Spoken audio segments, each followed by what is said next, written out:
Welcome. A section of members of the National Assembly, led by Kimilili Member of Parliament Didmas Baraza and Nyali Member of Parliament Muhammad Ali, are calling for the reintroduction of the sugar report in the House, as they claim the House was compromised before they discussed the controversial report. The leader of minority in the National Assembly, John Mbadi, has however maintained that despite the standing orders allowing them to reintroduce the report, amendments need to be done. A section of members of the National Assembly now wants to invoke Section 49(2)(b) of the standing orders to call for the reintroduction of the rejected sugar report by the chair of the Joint Committee investigating the matter, Kanini Kega. What we want the Speaker of the National Assembly to do is to allow the chairman to retable this report so that we can debate this report afresh, and we can also suggest amendments to better this report. Ripoti tumeiona, na waliokuwa wakiandika hii ripoti wengi wao walijitokeza na kusema ya kwamba hii sio ripoti ile ambao walikuwa wamepitisha hapo awali. Hatukatai, imefika bunge, imepitishwa, lakini sisi tunataka iregeshwe nyuma tena tuijadili, wafanye marekebisho, ukarabati fulani, kwa sababu watu waliotajwa katika ripoti na watu waliokuja katika kamati kuhojiwa hawamo katika hii ripoti. There is nothing that stops the committee even from restarting the process again and doing a better report or improving on the report that they have. Secondly, even the same report can be reintroduced in Parliament. Under Standing Order number 49, you can seek the approval or the leave of the Speaker, the agreement of the Speaker, to reintroduce the report so that Parliament can make resign its decision. So this is even as rumors within and without the August House that indeed members of Parliament were bribed to reject the House Committee report, having continued to elicit different reactions, with members who are adversely mentioned among the list of shame who took bribe, distancing themselves from the claims. Parliament is full of deal makers rather than law makers. Whatever happened, happened. Some of us were not around.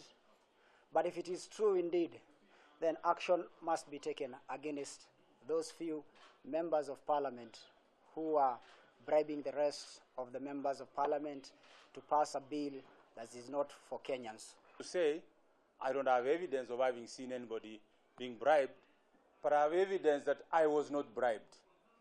It hurts me to be lumped together with people that they were bribed. I don't know why I will take 10,000 shillings and what I'll do with it. Nyali Member of Parliament Muhammad Ali now asserts that bribery in the House has become an order of the day, and the investigation by the Ethics and Anti-Corruption Commission on the matter will not bear much fruits. Angalia 10,000, angalieni mabilioni ya juu yale yanatoka kule juu. Kwa sababu mkianza kusema ati wabunge waanze kuchunguzwa, mimi nitarudia na nitazidi kurudia. Hiyo ni kama kutia gunia upepo. Hakuna lolote litafanyika.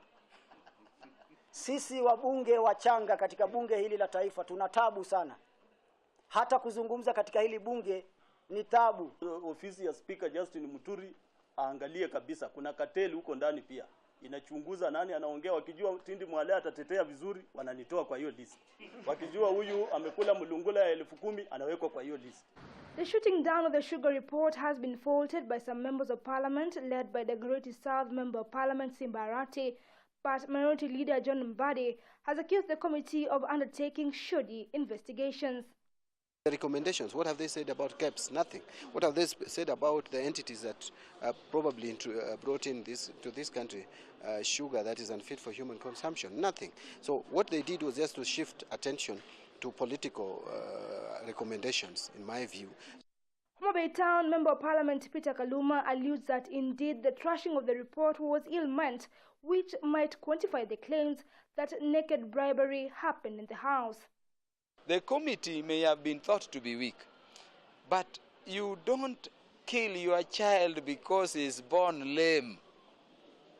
If there are external medication after birth, you undertake them. You take them through surgery. And that is why we have processes for amendment of reports and other things.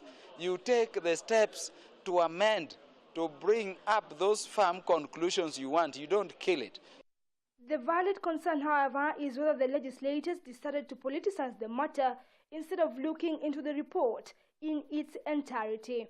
Having been in Parliament for 6 years, I was convinced by the manner and the approach of the debate that there was a problem. There was enough to indicate there were extraneous influences. From the manner in which members were being selected to speak, and members who were supporting the report, including committee members, were being blocked. With claims of naked bribery being rife at the National Assembly, Kenyans still have questions on how safe the sugar we consume is. But now the only hope is the investigative agencies to investigate the sugar in the country and elaborate the truth on the matter. Irene Mwangi, KUTV, Nairobi.